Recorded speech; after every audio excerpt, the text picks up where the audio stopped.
कि जिस पक्ष से भी गड़बड़ी होगी समुचित कार्रवाई की जाएगी, कठोरतम कार्रवाई की जाएगी। निश्चित रूप से कहीं भी गड़बड़ी होगी, ये नीतीश कुमार जी का बिहार है, लेकिन बंधक बनाने के उपरांत भी स्थितियों को नियंत्रित करने के बहुत सारे तरीके होते हैं। उसके बावजूद प्रशासन की तरफ से जो चीज़ें हुई हैं, बिहार में पुलिस के द्वारा की जा रही कार्रवाई पर अब सवाल उठने लगे हैं। ताजा मामला कटिहार से निकलकर सामने आ रहा है, जहां बिजली की मांग को लेकर प्रदर्शन कर रहे लोगों के ऊपर पुलिस के द्वारा गोलियां चलाई गई, लाठी भी चलाई गई। एक व्यक्ति की मृत्यु की घटना भी सामने आ रही है, कई लोग घायल हैं। अब सरकार के ऊपर भी सवाल खड़ा हो रहा है, पुलिस के ऊपर भी सवाल खड़ा हो रहा है। हमारे साथ अभी जदयू प्रवक्ता अभिषेक झा हैं। अभिषेक जी, किस रूप में देखते हैं इस पूरी घटना को? काफ़ी दुखद घटना है। इस तरह की तस्वीरें जब सामने आती हैं कि जो प्रदर्शन है वो उग्र हो जाता है और किसी व्यक्ति की जान चली जाती है, तो काफ़ी दुखद लगता है, दुर्भाग्यपूर्ण लगता है। कि वहाँ शांतिपूर्ण, वहाँ के स्थानीय प्रशासन से भी हमारी बातचीत हुई है, वहाँ शांतिपूर्ण तरीके से लोग अपनी मांगों को रख रहे थे शुरुआत के समय।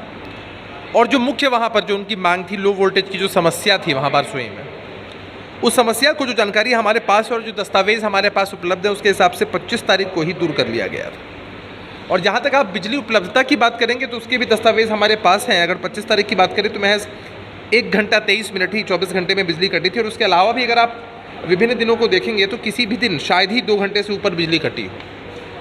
लोग अपनी बातों को कह रहे थे, रख रहे थे, लेकिन उसके बावजूद कुछ असामाजिक तत्व उसमें प्रवेश करते हैं। जो प्रदर्शन है वो उग्र हो जाता है, तोड़फोड़ होती है। वहाँ प्रशासन स्थितियों को नियंत्रित करने की कोशिश करता है। किन परिस्थितियों में गोली चली और गोली लगने से ही व्यक्ति की मौत हुई है या अन्य कारण है, वो तो पोस्टमार्टम की रिपोर्ट से या बाकी तथ्यों के आकलन के बाद सामने चला आएगा।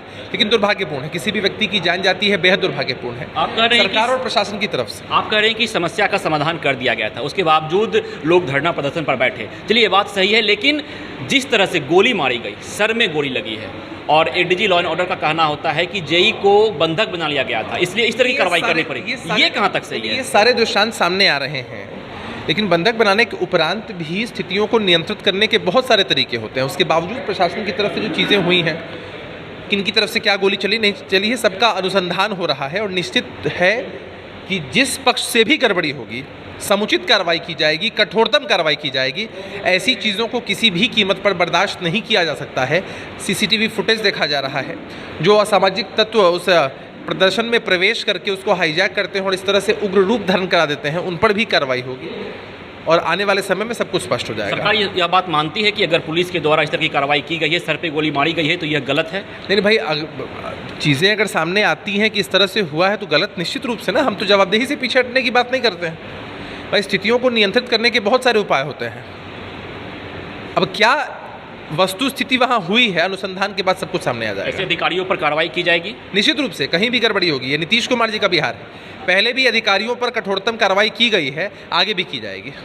तो निश्चित तौर पर कटिहार से जो मामला निकलकर सामने आ रहा है, जहां पर बिजली की मांग को लेकर लोग धरना प्रदर्शन पर बैठे थे, उसके बाद एडीजी लॉ एंड ऑर्डर का साफ तौर पे कहना है कि जेई को बंधक बना लिया गया था, इसीलिए मुझे कार्रवाई करनी पड़ी। गोली चली पुलिस के द्वारा, गोली सर पे लगती है।